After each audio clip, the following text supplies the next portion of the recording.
now tuning into the king of game, Tariq Elite, on Tariq Elite Radio. What's up, family? We are back right here on the Tariq Elite Radio Show. I'm glad to have everybody tuning in. Now, we got a lot of folks calling. Let's see who we got on the phone, ladies and gentlemen, and see what's popping. Let me see who we got here. What's going on? Who's calling? What up, Tariq? What's up? Hen Dog. Hen Dog, where you calling from, player? Calling from Compton. There you go. What's on your mind, bro? Much respect, man. I'm a big fan of yours. Yo, so I'm in a long-distance relationship, right? Okay. I've been with her for about 2 years. She lived with me for about a year and a half. And she moved to a different state, right? So it's been 4 months we've been having this long-distance relationship thing. And the plan is for me to move out there in about 6 months. So, I'm a little nervous about that because I'm making a big sacrifice for the relationship. So I'm thinking to myself, should I do it? Now, where does she live? Now, what city is she in? Where does she live? Texas. Texas, okay. Now, do you have you got any kind of money, stacked up, or any kind of money to be made out there? You got a career going out there? What are you going to do out there in Texas to get your paper up? Well, see, I'm in school right now. In about 6 months, I'll be able to transfer to a university. So my plan is to transfer out there, get a part-time job and go to school out there and get my education game up, She has a legit job out there right now, which is why she moved out there. Okay. So I'd be dependent upon her financially to a large degree. Oh, you feel I me? see. But at the same time, it's like, it's not just some random chick. It's a chick that, we've talked about marriage and whatnot, and it's serious. It's not just some random jump-off girl that I'm moving out of state for, you feel me? Now, how old are you and how old is she?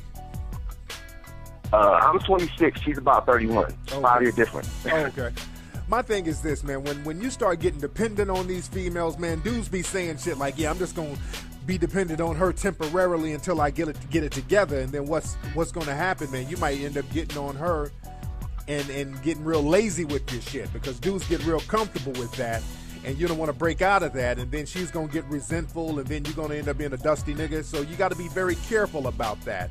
Moving to another city to live with the chick, you got to be very, very careful. You got to really want to go to that spot. For example, you go down to Texas, and let's say the relationship goes to hell. I mean, y'all just, break up for whatever reason. Now your ass is stuck in Texas. Yeah. You understand that? So No, yeah, I feel you, but see, no, sorry, cut you off. Go ahead. But you want to, if you move to another place like that, man, you want to do it not just for the relationship, but you have to enjoy it yourself. You have to do it for yourself, and you got to be comfortable and content with yourself being there. Because being from Compton, and again, I lived in Compton, and, moving to Texas, that's a culture shock. It's totally different. And out here, we used to shit popping off all the time. We're used to a lot of energy. And you go to other cities, man, and that shit gets real slow motion. You get bored very quickly. Yeah, I heard that. Yeah, and it messes with you psychologically, trust me. So, you got to sit on so she lived with me for about a year and a half, and I supported her or whatever, so her career jumped off. And then, so tables have turned a little bit. So when I moved out there, I always wanted to move outside the state, outside of California, so it wouldn't be just for the relationship, because I always wanted that difference of pace, you feel me? Okay. But it would be primarily for the relationship, not solely, right, but primarily for the relationship. But does she have any kids? No, she has no kids. She ain't a hood rat. She ain't no, dusty broad. She like a real cool chick, down to earth, meets all this stuff. So I feel like, I know you said before that a lot of females, we become dependent upon a female, they start to have a control or think they have control. Right. But I don't see her doing that. I don't see her being that kind of a person because she's very, very low key, ain't all flashy, ain't all like that. You feel me? Okay, well, you know it better than we do. So if everything is cool with her, man, I would say, just go ahead and rock out with that. Go for that and see what's popping and see how it works. And always have the option to bring your ass back to Compton if shit don't get, popping out there in Texas. You feel me? I mean, it ain't simping though, right, if I do it, because I ain't trying to be fall to that sim category. So if I go out there for the relationship primarily, is that considered simping, or am I still good? No, it's not simping. I mean, it depends on how well you know the woman and if she's cool and all that. If that's your lady and y'all got a real good understanding and you guys are cool and y'all really see a future, that's cool in the game. Yeah. You know what I'm saying? So I would say check it out, man, and again, use your option to bring your ass back home if things don't work out. You feel me? For sure, man. All right, much respect, Tariq. Thank you, man. Thanks for the call, fam. Let's see who else we got on the phone. What's up? Who's calling? It's Mike from New York, Tariq. What's up, Mike from New York? Yeah. What's going on, Mike from New York? What's on your mind, fam? I'm trying to get with this female, right? And she's acting kind of flaky, but I'm pretty sure that the only reason she's doing that is because I flaked out on her a couple of times. Like, what should I do to get back in her good graces? Well, the thing is, man, the woman is a reflection of you, and if she sees that you're a flaky dude, you ain't about your word, you ain't about business, why should she be about her business? Why should she be a woman of her word? See, the thing is, it ain't about her, it's about you. You got to step your game up, and you got to be that leadership type of dude. You have to be the dude, and you got to be the person you want her to be. You understand what I'm saying? Yeah. That's the thing. A lot of cats want to take shortcuts in the game, and you want somebody to be this and that, and you want them to be the princess in shining armor, but you don't want to step your game up and be a reflection of that. You want them to be something you're not so they can compensate for what you are not. And the game don't work like that. So you got to be a stand-up dude in order for females to be stand-up with you. Understand that. You feel me? Yeah, definitely. All right, man. Thanks for the call, Mike. We're going to get a couple of more calls. I'm on fire tonight, family. What's going on? Who's calling? Hello with the prepaid phone. What's up? Who's calling? Oh. Okay. Sound like her ass just got socked in the ear by her baby dad because he heard a masculine voice on the phone. Domestic violence is wrong, nigga. Love does not come from a fist. It doesn't come from a fist. What's up? Who's calling? Hey, what's up, Tariq? It's Don from Mississippi. What's up, Don from Mississippi? How you doing, fam? I'm doing good, man. Nice to get in. Talk to you. Yes, indeed. What's on your mind? Hey, I was wondering how you get started into your business as a radio host. Oh, man, well, the first thing, man, have something to say and be original and be able to articulate yourself, and that's the main thing. And if you do that, the audience will find you. All you have to do is you have a thorough opinion, have a unique opinion, have a unique perspective, and people will find you. All right, man, thanks for the call, fam. I appreciate it. And also, I should have told him to get a better fucking phone if you're going to take calls, because that nigga phone was a beast. That nigga phone sound like a prison phone. Again, the phone number is 818-850-5404. Ladies and gentlemen, I want to get into some real good, deep game today. Now, last week, I talked about side pieces, jump-offs, different categories of side women. And I want to tie a little bit of that into today's theme. Today's theme is a little more deep, though. I'm going to talk about the phenomenon in this country of being a victim of a black man. That's always been a very tried and trusted phenomenon in this country. The quickest way to get sympathy from the dominant society in this country is to be a victim of a black man, or to claim that you are a victim of a black man, saying that a black male, or black people in general, but a black male in particular, saying that a black man did something to you. That's an easy way to come up in this country. Even with the knockout game, I've been talking about the knockout game for the past few weeks. People going around saying that black men are going around playing this game where they're knocking out white folks. That's a way to get sympathy. That's a way to get political clout. That's a way to get a rallying of the masses. If you want to get gentrification going on in your neighborhood, just say that black men are messing it up.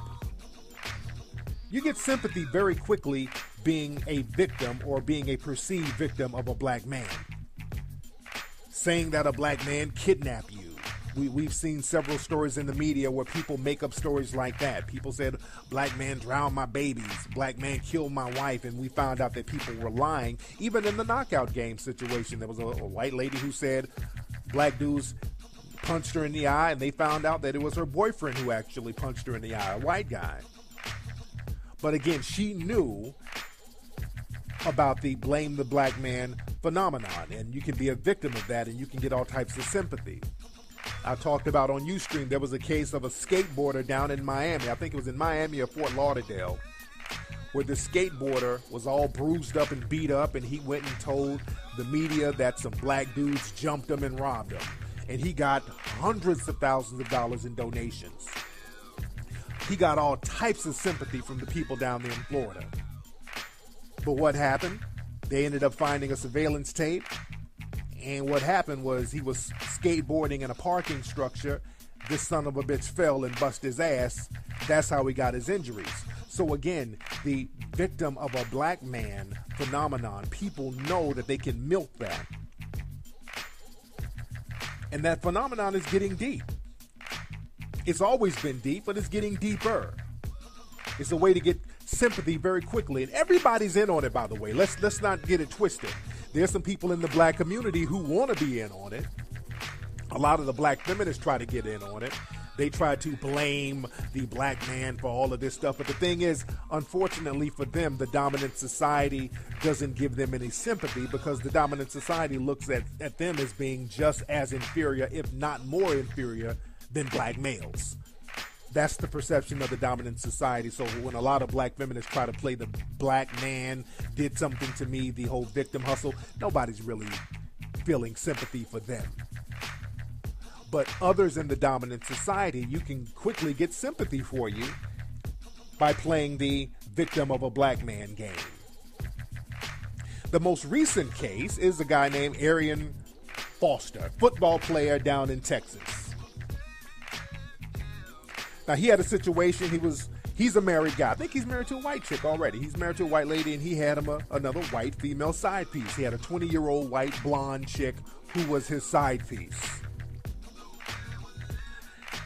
And let me say this, 2014 is going to be the year of the side piece. The side piece chicks are coming up in the game right about now. A lot of these side chicks are straight up coming up in the game.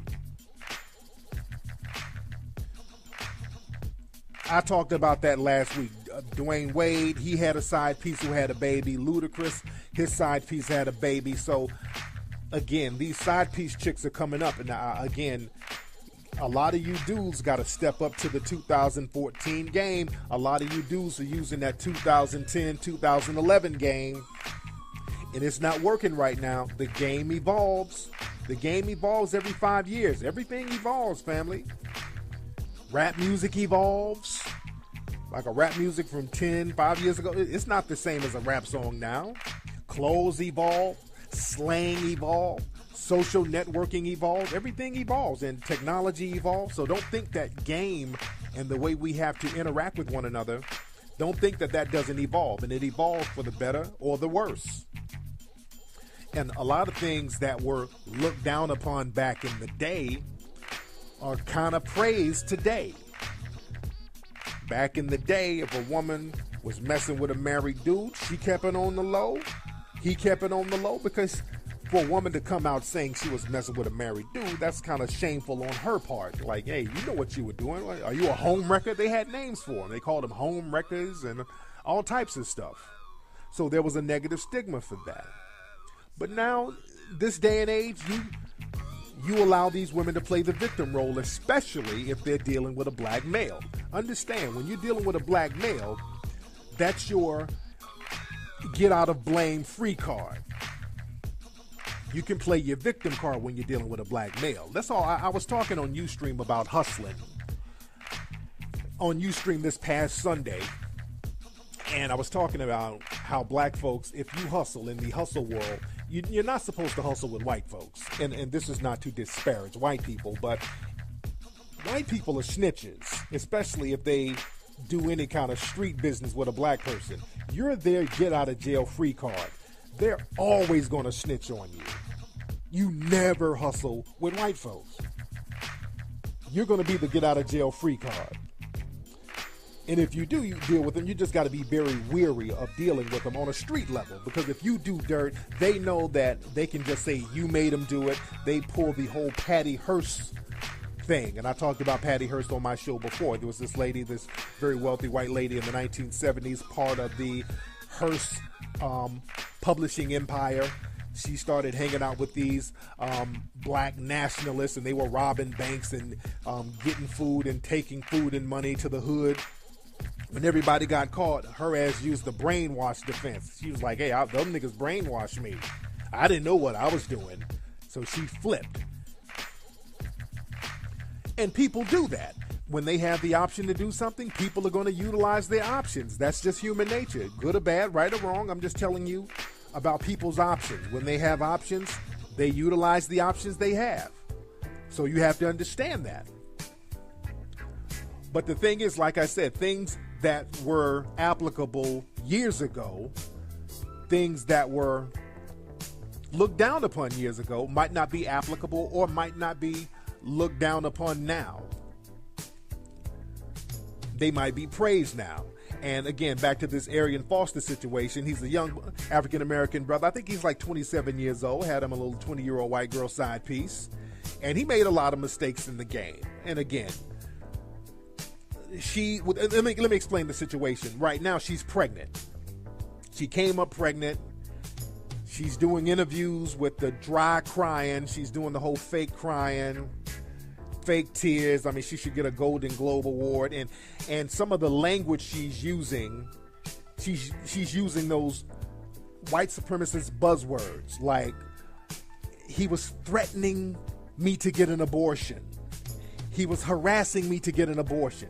Meaning, basically, he said, hey, we shouldn't have this baby. Why don't you get an abortion? This ain't right.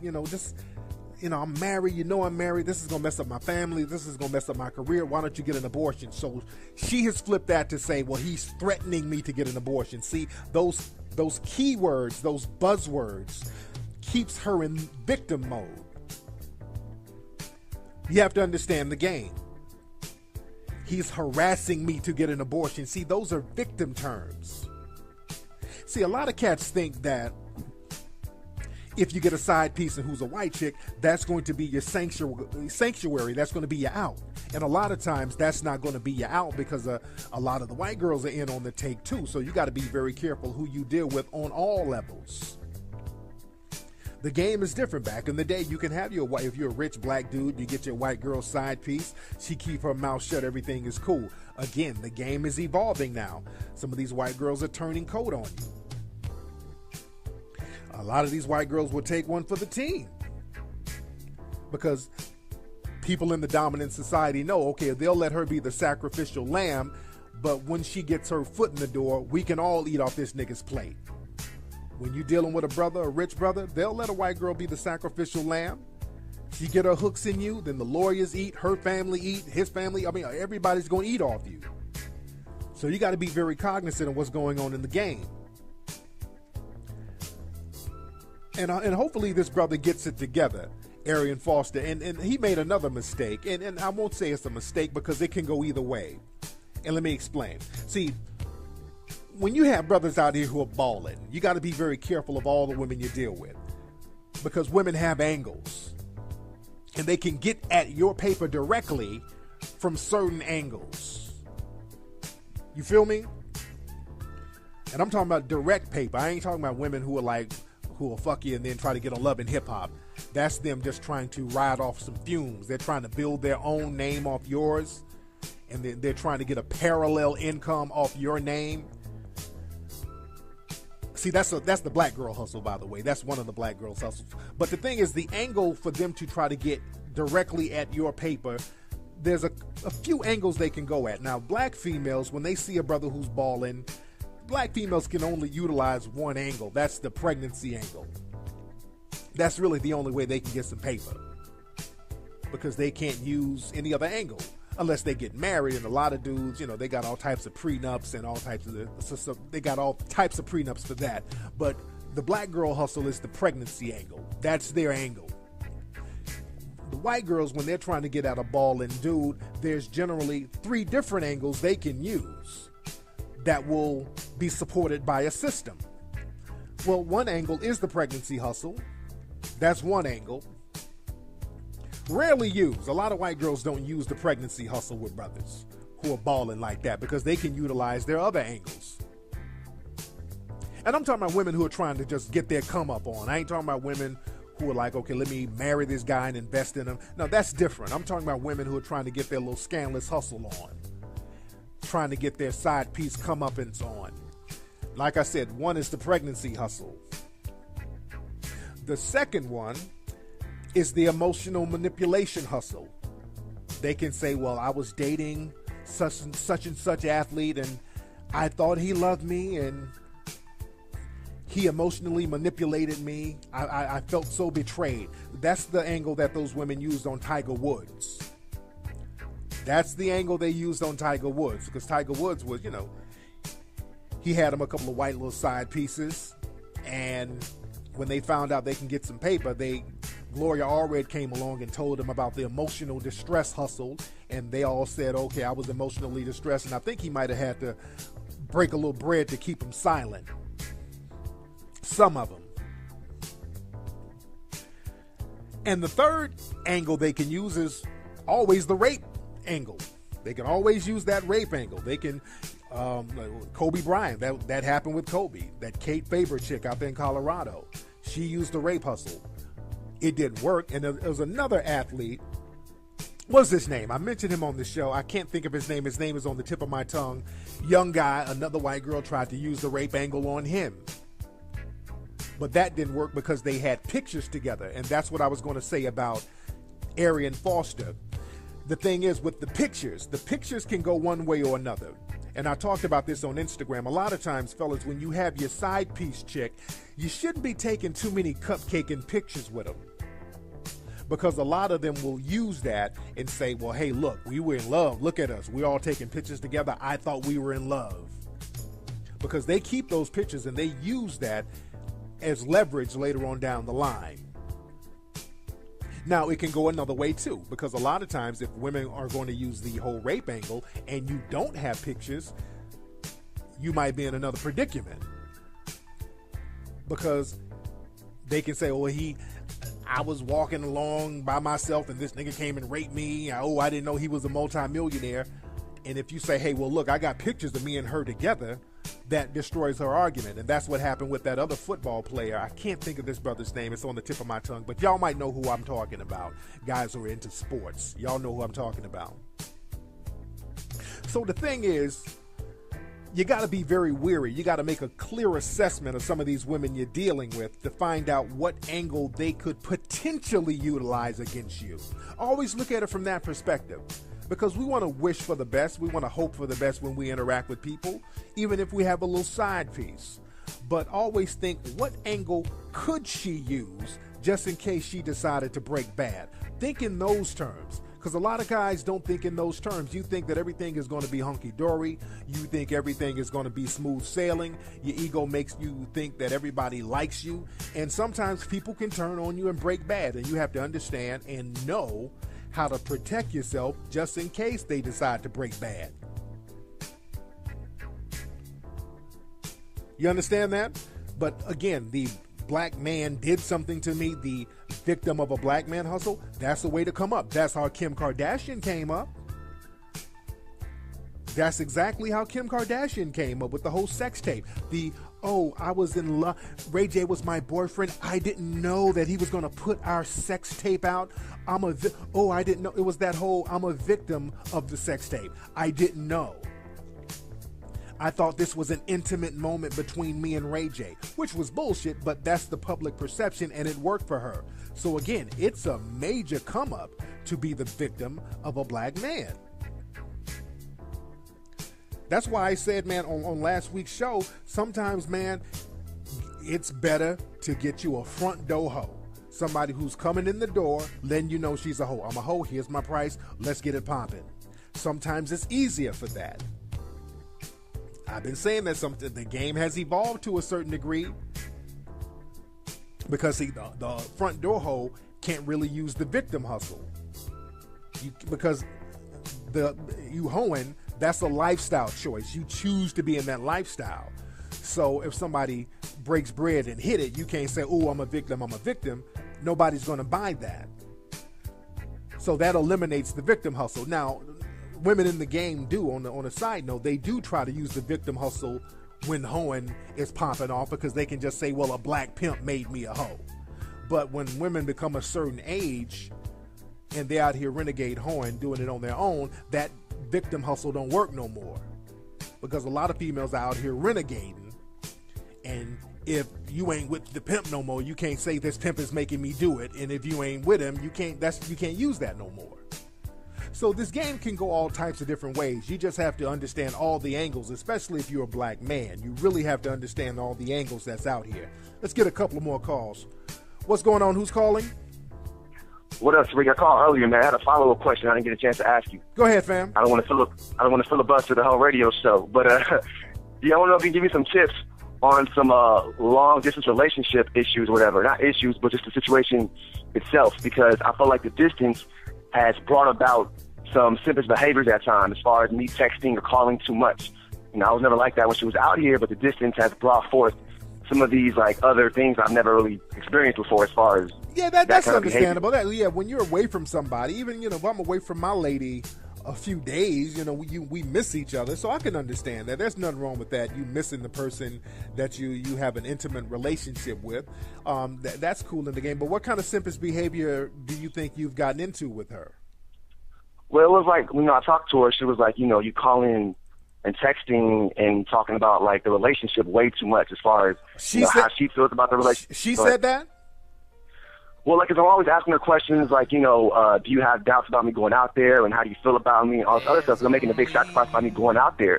So I'm asking all these questions about the relationship on her end, and she just got a new job. She's stressed out, working long hours, and she's like, I don't want to just, always talk about us when I talk to you. I want to talk to you and have a lighthearted conversation, and not have to always have a serious ass conversation about the relationship every time, So how do you feel about her? I knew you gonna play that song on me, dude. I knew you gonna play that song. I was hoping you wasn't gonna catch it. It's a serious relationship, man. I'm not gonna go into some like simple ass fucking monologue about it, but no, yeah, I love her. I care about her, but I'm not like calling her up like, baby, I love you, I miss you so much, like that kind of situation. Exactly. It's more like, how do you feel as far as the relationship goes, and are you serious? Because I'm not gonna go out there if you ain't serious about our shit. You feel me? Exactly. You're going to be all right, man. Again, it's normal. Now, how long have y'all been dealing with each other, by the way? Been together for about 2 years or whatever. Okay. So, yeah, 2 years. When she was out here and lived with me, like, she was much more kind of needy than I was. It was like once she moved to Texas, all of a sudden that, like, fight or flight syndrome came in. Yeah. And, I started becoming a little bit clingy sometimes. Not all the time, but sometimes I'll display clinginess. Okay. And the more I kind of clung, the more I kind of showed that neediness, the more distant she became. You feel me? I feel that. So I had to reverse of what I wanted. Just get on out there, man, with your lady and get it popping, because it sounds like you might be a little nervous. Somebody else might be hitting it. That's what that sounds like, man. It might, if she ain't around, that's what it sounds like, dude. You hiding all that shit. You're like, what is she down there doing? And that's why you're calling. You're down there, you're calling to see if there's some niggas in the background, to see what's think so? And I got no reason to think that, man, but she thinks that I'm having trust issues with her. She's like, babe, I ain't doing nothing, relax, and then going on. I'm just working and going home pretty much. Exactly. She even feel it. Yeah, of course. She even feels that. And that's it. Deep down, that's what it really is. You might not want to admit it to yourself, but deep down, you're like, look, I got to keep tabs on her. If I call her every day, I'm going to keep these niggas off her back, and that ain't going to work. A nigga will be... So you're saying chill out? A nigga be eating her ass with her on the phone with you. But I think you know her better than we do, so she should be a cool chick. Just chill out and get on down there, man, and just make the relationship happen. You feel me? All right, for sure, bro. Okay, thanks for the call, man. Peace. No problem. Yes, indeed. All right, let me get a couple of more calls. My man was on one. My man is in love. Endless love. What's up? Who's calling? Hey, this is Ray from St. Louis. Ray from St. Louis. What's on your mind, player? Hey, man, I just called in just to get some tips on really how to reinvent yourself, how to upgrade yourself. Well, to upgrade yourself and reinvent yourself, man, you got to get up and you got to do new stuff. You got to get new tools to reinvent, man. Just like if you want to build a new car up, you got to go get brand new parts, brand new engine, new wheels, new interior, and you got to build. And you do that by encountering new people, going to new places, experiencing new things, and that's how you become a new person and reinvent yourself. You feel me? Yes, sir. Thanks for the call, man. All right, y'all, let me get up out of here, family. That's been today's episode of the Tariq Elite Show. Don't forget to follow me on Twitter at Tariq Nasheed. Follow me on Instagram at Tariq Elite. Ladies and gentlemen, go to TariqElite.com. We got the leather jacket still. We got the T-shirts still. We got the sunglasses still. Get all that good stuff at TariqElite.com. I will holler at you Sunday on Ustream. Peace. And yeah, you go to other cities, man, and that shit gets real slow motion. You get bored very quickly. Yeah, I heard that. Yeah, and it messes with you psychologically. Trust me. So, you got to sit on. So she lived with me for about 1.5 years, and I supported her or whatever, so her career jumped off, and then so tables have turned a little bit. So when I moved out there, like I always wanted to move outside the state, outside of California, so it wouldn't be just for the relationship because I always wanted that difference of pace, you feel me? Okay. But it would be primarily for the relationship, not solely, Right. but primarily for the relationship. But does she have any kids?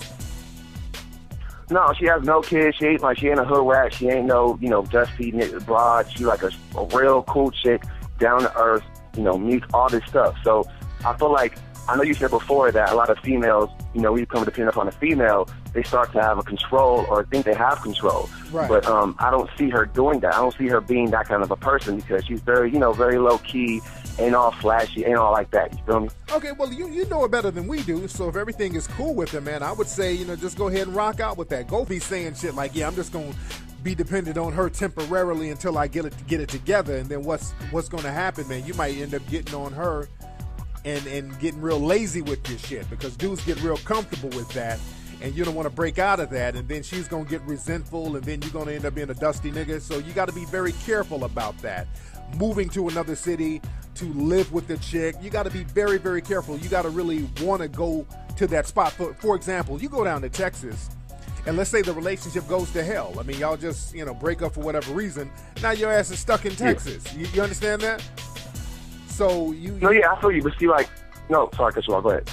But you want to, if you move to another place like that, man, you want to do it not just for the relationship, but you have to enjoy it yourself. You have to do it for yourself, and you got to be comfortable and content with yourself being there, because being from Compton, again, I lived in Compton, and moving to Texas, that's a culture shock. It's totally different. And out here, we used to shit popping off all the time. We're used to a lot of energy. So I'm thinking to myself, should I do it? Now, where does she live? Now, what city is she in? Where does she live? Texas. Texas, okay. Now, do you have you got any kind of money, stacked up, or any kind of money to be made out there? You got a career going out there? What are you going to do out there in Texas to get your paper up?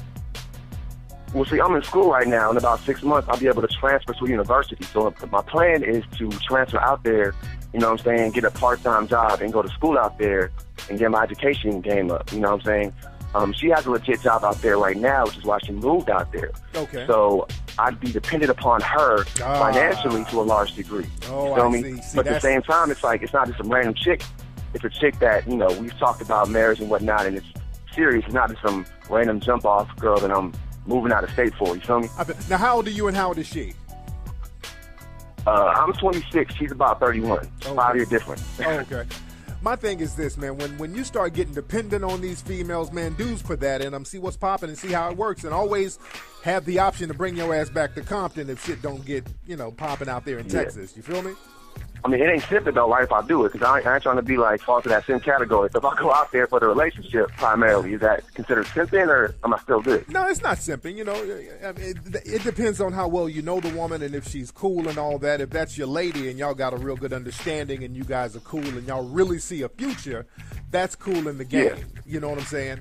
So I would say check it out, man, and again, use your option to bring your ass back home if things don't work out. You feel me? For sure, man. All right, much respect, Tariq. Thank you, man. Thanks for the call, fam. Let's see who else we got on the phone. What's up? Who's calling? It's Mike from New York, Tariq. What's up, Mike from New York? Yeah. What's going on, Mike from New York? What's on your mind, fam? I'm trying to get with this female, right? And she's acting kind of flaky, but I'm pretty sure the only reason she's doing that is because I flaked out on her a couple of times. You're now tuning into the King of Game, Tariq Elite, on Tariq Elite Radio. What's up, family? We are back right here on the Tariq Elite Radio Show. I'm glad to have everybody tuning in. Now, we got a lot of folks calling. Let's see who we got on the phone, ladies and gentlemen, and see what's popping. Let me see who we got here. What's going on? Who's calling? What up, Tariq? What's up? Hendog. Hendog, where you calling from, player? Calling from Compton. There you go. What's on your mind, bro? Much respect, man. I'm a big fan of yours. Yo, so I'm in a long-distance relationship, right? Okay. I've been with her for about 2 years. She lived with me for about 1.5 years. And she moved to a different state, right? So it's been 4 months we've been having this long-distance relationship thing. And the plan is for me to move out there in about 6 months. So, I'm a little nervous about that because I'm making a big sacrifice for the relationship.